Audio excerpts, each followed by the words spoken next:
Hello students, welcome back to Vandana's tutorial. आज हम करने वाले हैं Navneet English high level grammar standard 8 इस बुक का सेक्शन 3 का चैप्टर नंबर 4। इसके पहले हम सेक्शन 3 के चैप्टर नंबर 3 तक कर चुके हैं। सेक्शन 1 भी कंप्लीट कर लिया है और सेक्शन 2 भी कंप्लीट कर दिया है।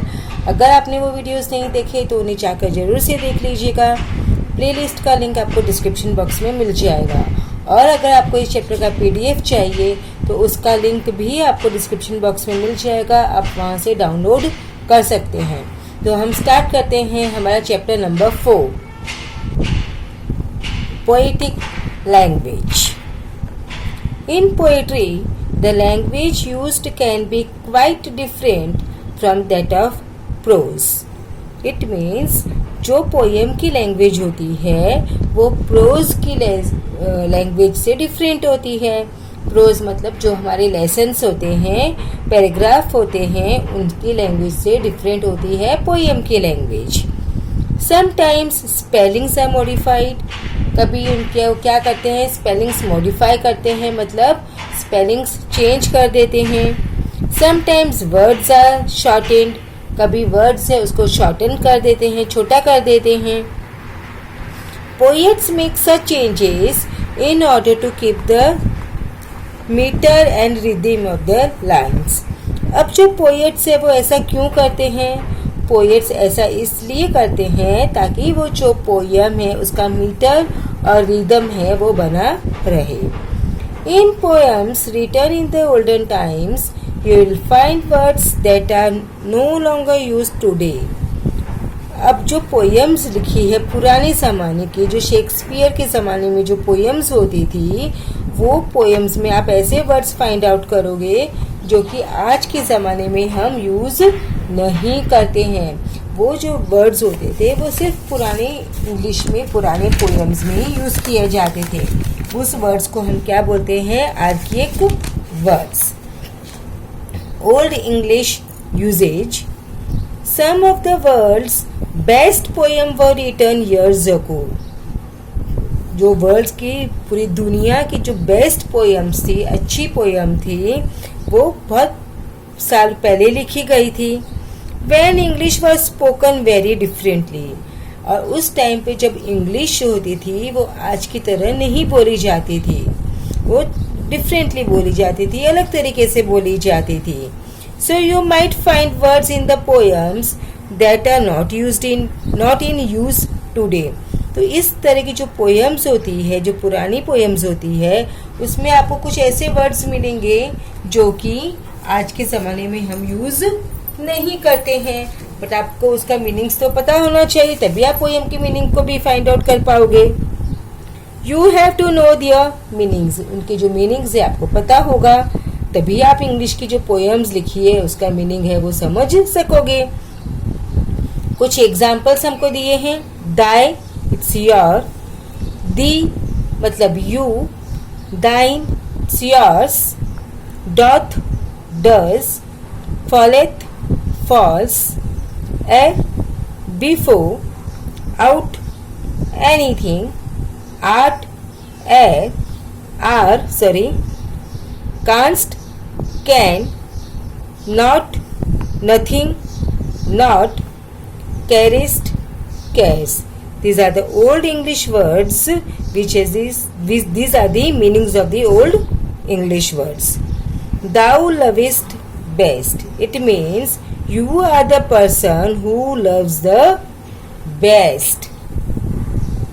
ओल्ड इंग्लिश स्पेलिंग्स, अभी हमने पढ़ा कि जो स्पेलिंग्स है वो भी उन्होंने चेंज कर देते थे। So many words that are used in English today were spelled differently in olden times. So dropeth, drops, stepped, stepped. You can see the difference in the spellings. Shortened form of words.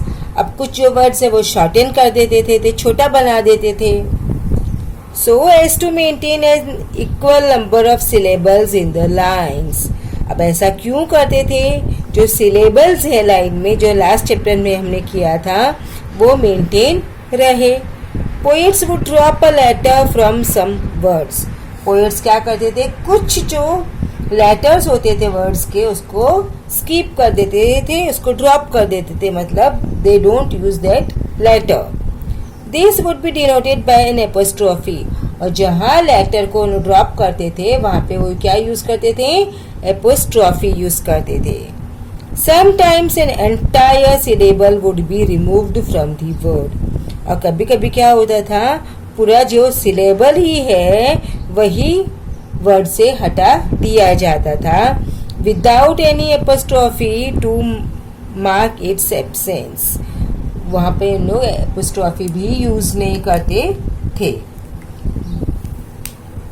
सी वेनिश्ड, तो this ई को drop किया और यहाँ पे apostrophe use किया. Mourn, अब इसको तो विदाउट एपोस्ट्रोफी जस्ट वर्ड को क्या कर दिया, कट कर दिया. Morn, it's a morning.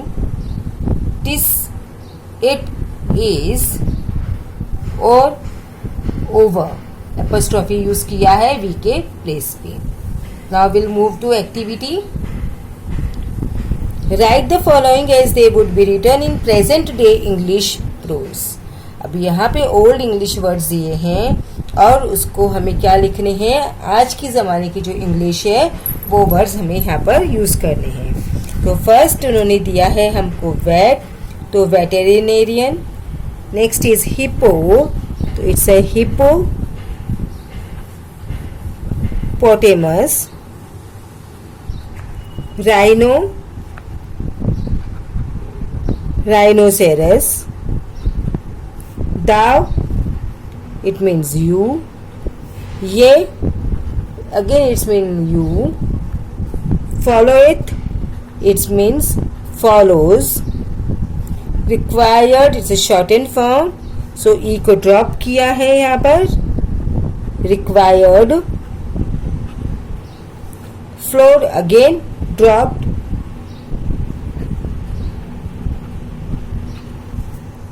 Bestowed, again it's dropped, shortened form. Over. Canst, canst means can. Ne, it means never. Now question 2.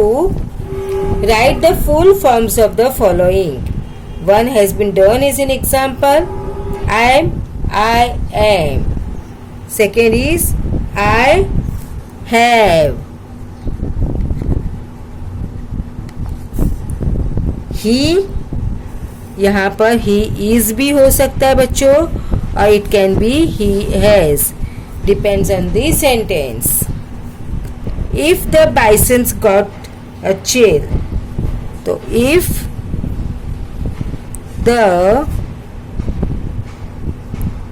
bison has got a chill.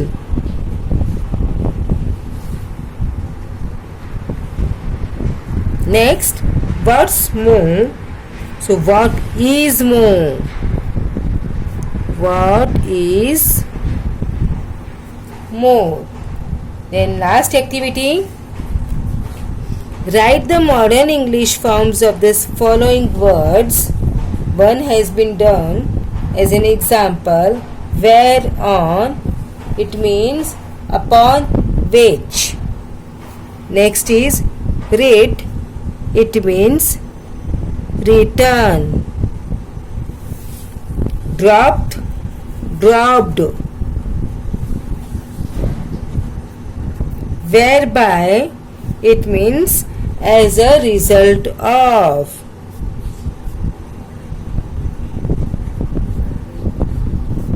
Next is forth, it means forward.